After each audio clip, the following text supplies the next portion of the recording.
रात के अंधेरों के बीच एक आलीशान कमरे में सजी धुंधली सी येलो लाइट्स पूरे कमरे को रोशन कर रही हैं। तन्वी एक बड़े से क्लासिक स्टाइल बेड पर बैठे अपने नाइट गाउन के एक सिरे को अपने हाथों में पकड़ी हुई है। यूं तो उसे कभी किसी बात का डर नहीं था, पर अपनी जिंदगी के इस नए मोड़ पर उसका मन आज बहुत घबरा रहा था। वो बेचैन होकर कमरे की दूसरी ओर देखती है, जहां से बाथरूम में बहते पानी की आवाज आ रही थी, जिसे सुनकर उसके दिल की धड़कनें और तेज हो रही थी। तभी बाथरूम का दरवाजा खोलकर विद्युत बाहर आता है। उसके लंबे कद और डैशिंग पर्सनालिटी के आगे वो आलीशान सा कमरा भी छोटा नजर आने लगता है। विद्युत को देखते ही तन्वी का दिल जोर से धड़कता है और वो घबराकर बिस्तर से उठ जाती है। आज ही दोनों की शादी हुई है और सामने खड़ा इंसान उसका पति है, जिससे वो पहली बार मिल रही है। विद्युत एक सफेद बाथरोब पहने तन्वी के सामने आता है। उसके बाल अभी भी गीले थे। उसकी बड़ी बड़ी आंखें और पतले से होंठ तन्वी को अपनी तरफ अट्रैक्ट कर रहे थे। इतना खूबसूरत तो वो टीवी में भी नहीं लगता जितना आज रियल में लग रहा है। मिस्टर विद्युत, ये हमारी पहली मुलाकात है। It's my pleasure. मुस्कुराते हुए तन्वी ने विद्युत से कहा। अपने मन में बसी घबराहट को वो अपनी बातों से छुपाने की कोशिश कर रही थी। ये सुनकर विद्युत ने तन्वी की तरफ देखा। उसकी गहरी आंखें किसी आने वाले खतरे की तरफ इशारा कर रही हैं। हमारी पहली मुलाकात? विद्युत ने अपनी भारी आवाज में कहा। यह आवाज किसी भी इंसान के मन में डर बिठाने के लिए काफी थी। उसकी बातों में सरकाज़म साफ नजर आ रहा था। इससे पहले कि तन्वी उसकी बातों का मतलब समझ पाती, विद्युत अचानक से कमरे की लाइट्स ऑफ कर देता है। कमरे में हुए अचानक अंधेरे से तन्वी घबरा जाती है और अगले ही पल उसे महसूस होता है कि किसी ने उसकी कमर को कस के जकड़ लिया हो।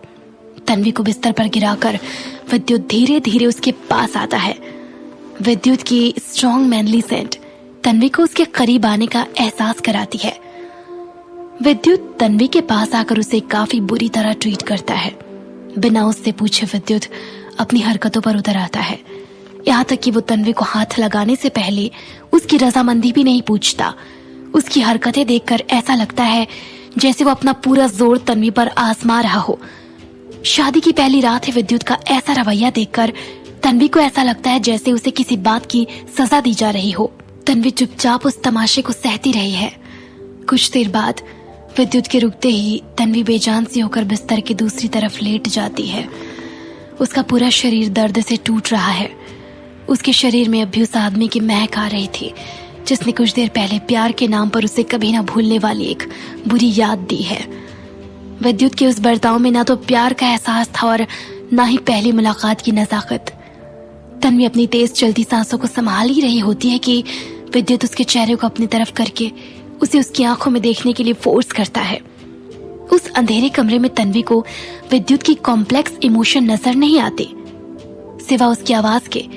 विद्युत अपनी भारी आवाज में तन्वी को वार्न करते हुए उससे कहता है, मिस तन्वी, हमारी शादी के बाद किसी और को पता चले ये मुझे बिल्कुल बर्दाश्त नहीं होगा। मैं नहीं चाहता कि हमारे तलाक के बाद मेरा नाम तुम्हारे नाम से जोड़ा जाए। विद्युत की बातें सुन तन्वी पूरी तरह से शॉक्ड हो जाती है। उन दोनों ने अभी तक एक दूसरे को ठीक से जाना भी नहीं था और विद्युत उन दोनों के अलग होने की बात कर रहा है। ये सब सुन तन्वी गुस्से में अपनी मुट्ठी को कसते हुए इस बेइज्जती को अपने मन में ही दबा लेती है। हाँ, ये बात सच है कि ये शादी उसके लिए भी सिर्फ एक सौदा थी। विद्युत को तन्वी से एक बच्चा चाहिए और तन्वी को पैसों की सख्त जरूरत है। इस बात में कुछ भी गलत नहीं है कि विद्युत तन्वी को उनकी शादी को छुपाए रखने के लिए कहे। मिस्टर विद्युत, आप इस बारे में फिक्र मत कीजिए। लंबी सांस लेते हुए तन्वी जवाब देती है। तन्वी और कर भी क्या सकती थी, उसकी नजरें अभी भी झुकी हुई है।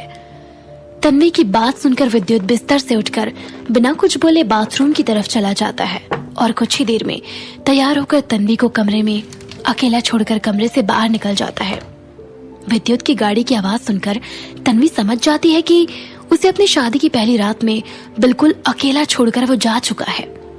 तन्वी उदास होकर बिस्तर पर लेट जाती है। कुछ वक्त बाद वो अपने बगल पड़ी चादर में खुद को समेटकर सो जाती है। आधी रात में तन्वी के बेड के बगल रखा उसका फोन कई बार ब्लिंक कर चुका होता है। फोन की नोटिफिकेशन में लगातार एक खबर दिखाई जा रही है। बॉलीवुड की सबसे लेटेस्ट खबर, सुपरस्टार विद्युत नुमानी ने गुपचुप तरीके से रचाई शादी। मीडिया की यह खबर पूरे इंटरनेट पर एटम बॉम्ब की तरह फैल चुकी होती थी। सुबह के वक्त तन्वी का अलार्म तेजी से बजता है। उसकी नींद एकदम से टूटती है। अपनी चादर को एक तरफ फेंक कर तन्वी बिस्तर से उठती है। उसकी आंखें अभी भी आधी बंद है। पिछली रात की वजह से उसकी बॉडी में अभी भी काफी दर्द है। अचानक तन्वी को किसी चीज की ठोकर लगती है और वो मुंह के बल जमीन पर गिर पड़ती है।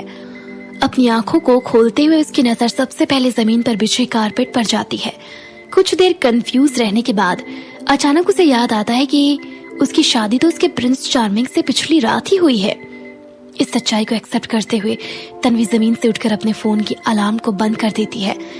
जाने अनजाने उसकी नजर अपने फोन पर आई नोटिफिकेशन में पड़ती है। पूरे मीडिया की खबरों में बस एक ही नाम सुनाई दे रहा होता है, विद्युत नुमानी की शादी। ये 4 शब्द देखकर घबराहट से तन्वी के हाथ कांपने लगते हैं।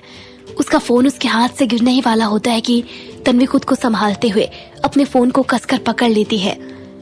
कल रात ही मिस्टर विद्युत ने मुझे वार्निंग दी थी और अभी मीडिया में उनकी शादी की न्यूज चल रही है। क्या मिस्टर विद्युत को ऐसा ना लगे कि ये सारी बातें मैंने ही मीडिया को बताई है। तन्वी का मन ये सब सोच के घबराने लगता है।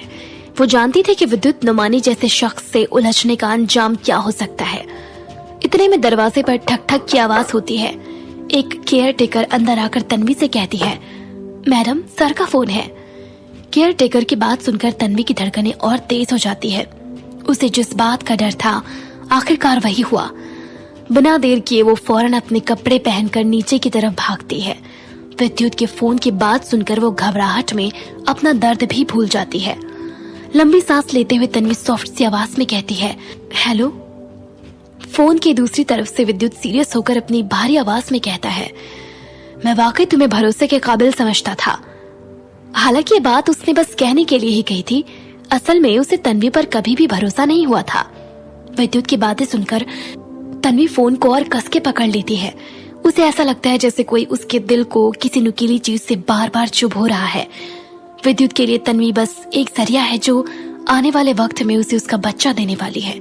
ऐसे में किसी भी बात के बिगड़ने का ब्लेम सबसे पहले तन्वी पर ही आएगा। तन्वी ने पूरे कॉन्फिडेंस के साथ कहा, मिस्टर विद्युत, इन सब में मेरा कोई हाथ नहीं है। आप चाहे तो अपने दिए हुए सारे पैसे आप अभी वापस ले सकते हैं। भला मैं खुद ही अपना नुकसान क्यों करूंगी? आप किसी से भी इन्वेस्टिगेशन करवा सकते हैं।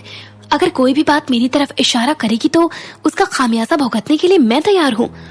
तन्वी ने एक ही सांस में अपनी सारी बात कह डाली। वो नहीं चाहती थी कि विद्युत उसे गलत समझे। हालांकि उसे अभी यकीन नहीं था कि विद्युत उसकी बात पर भरोसा करेगा भी कि नहीं। वहीं फोन की दूसरी तरफ से विद्युत की कोई आवाज नहीं आती। तन्वी की बेचैनी हर वक्त एक बीतते सेकंड के साथ और बढ़ती चली जाती है। उसे वाकई नहीं पता था कि विद्युत उसकी बात पर भरोसा करेगा भी कि नहीं। कुछ देर बाद विद्युत ने आखिरकार कहा, मैं पता लगवाता हूँ, पर अगर मीडिया में किसी को भी ये भनक लगी कि तुम ही मिसेस नुमानी। विद्युत की बात अभी पूरी भी नहीं हुई थी कि तन्वी जल्दबाजी में बोल पड़ी, अगर ऐसा हुआ तो मैं खुद आपके घर से हमेशा हमेशा के लिए चली जाऊंगी। मैं नहीं चाहता कि तुम मेरे फ्यूचर के लिए कोई मुसीबत खड़ी करो। विद्युत ने खुद जवाब दिया, आप फिक्र मत कीजिए, मैं। तन्वी की बात पूरी भी नहीं हुई थी कि विद्युत ने फोन कट कर दिया। तन्वी कुछ देर शांत से अपने हाथ में पकड़े फोन को घूरती खड़ी रही। ये कैसा इंसान है, इसे तो लोगों से बात करने की तमीज तक नहीं। तन्वी ने मन ही मन सोचा और गुस्से में फोन रख दिया।